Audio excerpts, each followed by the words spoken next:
J'ai vu une citation il y a quelques jours qui disait « T'attendre à être prêt, c'est comme vouloir gagner sans avoir joué ». On va parler maintenant de planification des révisions, un sujet je sais que vous adorez mais qui est pourtant essentiel.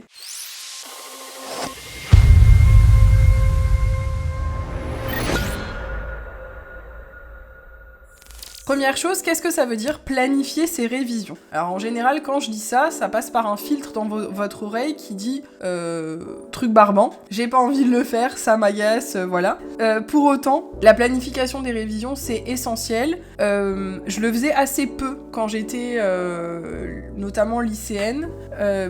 En revanche, j'ai appris après dans le monde professionnel l'importance de planifier. À ce titre, vous avez plein d'ouvrages qui sont très intéressants. Je pense notamment à un livre de Fabien Olicard qui s'appelle « Votre temps est infini » et qui explique comment on peut exploiter son temps. Ça me fait penser à autre chose aussi. J'avais vu des statistiques qui disaient scroller 3 heures par jour sur les réseaux sociaux. À la fin de sa vie, ça fait 9 ans de perdu. Donc là, simplement, l'idée, c'est de savoir comment utiliser son temps à bon escient et surtout, comment est-ce qu'on peut s'en servir au moment des révisions. La première chose, la première idée reçue, en fait, que je vais complètement balayer dans un premier temps, c'est que planifier ses révisions, ça veut pas dire garder des plages de travail qui sont hyper importantes où vous allez réviser 35 heures par semaine. C'est impossible quand vous êtes dans des formations type BTS ou que vous êtes en section technologique, tout simplement parce que vous avez un nombre d'heures de cours qui fait qu'à un moment, vous êtes censé manger, dormir et avoir des activités sportives et sociales. Donc la première chose, c'est que planifier ses révisions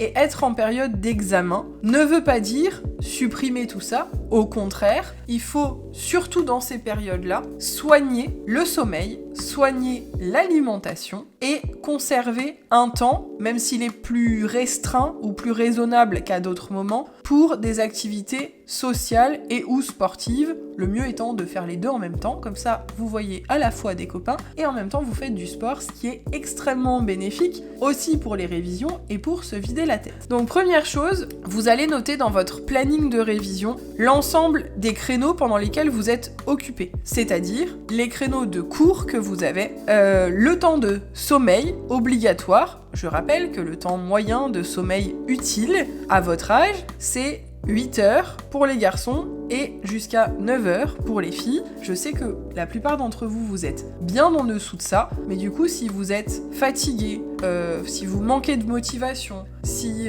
vous vous sentez, vous avez des douleurs, si vous avez des pertes d'énergie, c'est sans doute en partie à cause de ça. Parenthèse fermée. Donc, vous planifiez les heures de cours, les activités obligatoires, je pense notamment à des heures de conduite, ce genre de choses que vous avez dans votre planning, les rendez-vous médicaux aussi, éventuellement, tout ce que vous avez en temps de trajet et encore, et donc du coup votre temps de sommeil, repas, et vous gardez une plage quand même pour activités sociales et ou sportives. Je fais une parenthèse concernant les trajets. J'ai une expression familiale qu'on utilise beaucoup qui s'appelle le temps masqué, qui consiste à dire que parfois le moment où on est le plus efficace, c'est les petits moments inutiles où en fait on peut rien faire d'autre et où des fois on peut décider d'utiliser ce temps-là pour en faire quelque chose de productif. Mon exemple, quand vous êtes dans les transports, sauf à ce que ce soit vous qui conduisez, vous pouvez utiliser le temps de transport comme un temps de révision. Ça permet d'optimiser ce temps-là, ce qui fait que quand vous rentrez chez vous, vous avez la possibilité de faire autre chose. Deux modalités, soit vous êtes dans les transports en commun et dans ce cas-là, en fait vous n'avez pas à conduire rien du tout, donc en fait vous pouvez bosser, soit vous êtes dans un véhicule type covoiturage et dans ce cas-là vous pouvez bosser dans la voiture à plusieurs. Je sais que vous avez à ce moment-là envie de faire autre chose, je dis pas qu'il faut constamment bosser dans la voiture, mais le fait de se dire que vous bossez éventuellement pendant le trajet et qu'ensuite quand vous rentrez vous pouvez passer la soirée avec les copains avec qui vous avez fait le trajet et que vous pouvez faire complètement autre chose, c'est quand même nettement plus sympa. Troisième chose, quand vous êtes conducteur, que c'est vous qui vous déplacez pour aller à vos différents cours, etc. Rien n'empêche d'utiliser des supports de révision que vous téléchargez avant, alors soit des cours, mais des fois c'est un petit peu pénible en voiture, soit des podcasts qui sont en lien avec vos matières et qui vont vous permettre de réviser de façon détournée. À ce titre-là, vous pouvez utiliser ma chaîne quand c'est pour de la CEJM, du droit, de l'économie, du management, de la gestion, etc. Il y en a plein d'autres qui sont très bien, surtout n'hésitez pas à aller les voir. Et donc du coup ça vous permet de réviser et d'utiliser ce temps de voiture qui des fois est un petit peu long et où en fait quand vous rentrez, finalement vous avez fini de réviser. Pour autant, restez concentré sur la route, ne me faites pas dire ce que j'ai pas dit. Vous utilisez un podcast ou un cours qui fait à peu près votre temps de trajet et pour lequel vous n'avez pas besoin de regarder votre écran pendant que vous conduisez. Ensuite, vous avez parfois des plages de travail à la maison, du temps qui est disponible, qui est utilisé pour rien d'autre. Là aussi, vous allez pouvoir planifier ce temps-là. Alors pour le coup, bien sûr, quand vous êtes dans les transports et que vous êtes conducteur, vous pouvez pas faire d'exercice. Donc si vous avez besoin de vous entraîner, de faire des cas type examen, etc., il va bien falloir le faire à des moments où vous êtes tranquille, des moments où vous êtes seul, où il y a un peu de silence en tout cas et où vous pouvez bosser. Alors pour ça, ce que je vous conseille de faire déjà, c'est de planifier vos révisions suffisamment à l'avance. En réalité, ça pourrait presque se planifier sur une année complète. Donc si je devais donner des conseils, ce serait vous révisez chaque chapitre au moment des DS, vous révisez tout ce que vous avez fait sur une période au moment de chaque vacances scolaires. Quand bien même vous êtes alternant, le fait d'avoir cette idée de à peu près 6-7 semaines, je repasse tout ce que j'ai fait en cours, c'est utile, d'autant plus que après l'avoir fait une première fois, vous n'avez pas besoin de le relire dans le détail, vous pouvez simplement le lire en diagonale et voir si vous avez retenu les informations. Après l'avoir fait à toutes les vacances,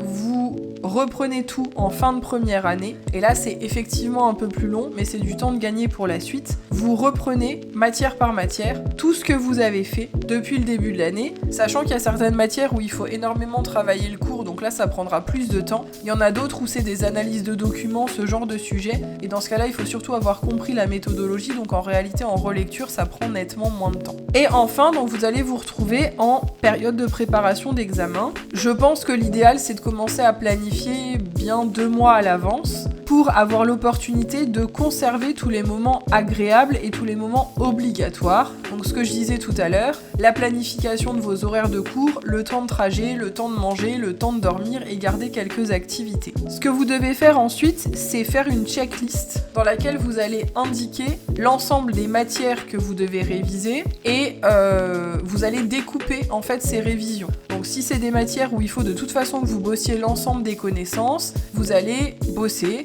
chapitre par chapitre, sachant que si c'est une révision, en réalité la révision d'un chapitre, ça peut se faire en 15 minutes. Donc ça peut aller vite si vous n'avez pas besoin d'exercice d'application ou si vous êtes dans un temps où vous ne faites que de la révision de cours. Dans l'idéal, pour toutes les matières, il faudrait du coup dans votre checklist qu'il y ait et un temps de révision de contenu de cours et un temps d'application où vous faites des exercices types. Ça dépend de vos façons de fonctionner. Pour ma part, je sais que c'est toujours plus efficace quand on est proche de la date d'examen parce que ça me permet de garder les choses en tête. En revanche, pour la partie révision, l'objectif, c'est pas de tout apprendre par cœur 6 mois à l'avance, c'est vraiment d'avoir relu régulièrement les informations pour que dans les 2 derniers mois et dans les 15 derniers jours avant l'épreuve, quand vraiment vous allez être à fond dans vos révisions, les informations reviennent dans votre tête beaucoup plus vite et que vous ayez fait tout ce travail de structure. Ensuite, en termes de planification de révision, donc soit vous l'avez fait au fur et à mesure, soit il faut commencer par ça. Il faut que vous vous fassiez un plan de cours dans lequel vous allez simplement intégrer les différents thèmes, les chapitres que vous avez travaillés et éventuellement, donc pour la matière qui m'intéresse particulièrement, donc en CEJM, vous pouvez intégrer toutes les notions clés. Ça vous permet de ne pas avoir tout le contenu de cours, mais d'avoir simplement une structure de votre cours dans laquelle vous avez les éléments essentiels et donc ça permet d'avoir ce petit casier à tiroir où vous allez extraire les informations en fonction des questions qui vous sont posées à l'examen. Ensuite, il faut avoir à l'esprit quand même que souvent les 15 derniers jours avant les examens sont les plus intenses en termes de révision. Il faut surtout pas à ce moment-là que vous basculiez dans l'urgence. Donc il faut là aussi que les 15 derniers jours soient planifiés, sont prioritaires, les matières qui arrivent en premier à l'examen. Donc en termes de compétences sur la planification des révisions, la première c'est d'être capable de lister l'ensemble des tâches que vous devez réaliser pendant le temps qui vous est imparti. Et dans un second temps, c'est le fait d'être capable de les hiérarchiser en fonction de la priorité et des dates auxquelles vous passez les examens. Pour réviser efficacement, j'en ai parlé dans d'autres vidéos, il y a différents mécanismes. Vous avez des fiches de révision qui sont utilisées selon ce qu'on appelle la méthode de Cornell. Je vous invite à aller voir les autres vidéos sur ce sujet pour pouvoir vous en servir efficacement. Il y a aussi les flashcards qui permettent simplement de travailler les notions en ayant un côté recto-verso, d'un côté la question ou le mot-clé et de l'autre côté la réponse, et qui vous permettent de réviser de façon rapide. Si vous les faites une fois au moment où vous bossez le chapitre, ça vous permet à la fin d'avoir toute une pile de questions-réponses et de vérifier assez rapidement si vous avez maîtrisé les connaissances. Je répète, et je voudrais conclure par ça, ne supprimez pas tout ce qui est moment agréable et de détente au moment des révisions. Il est prouvé que votre cerveau fonctionne mieux au moment des examens, à partir du moment où il est reposé, à partir du moment où vous êtes correctement alimenté, où vous n'avez pas faim au moment des examens, etc., etc. Donc, vouloir en dernière période tout faire en dernière minute,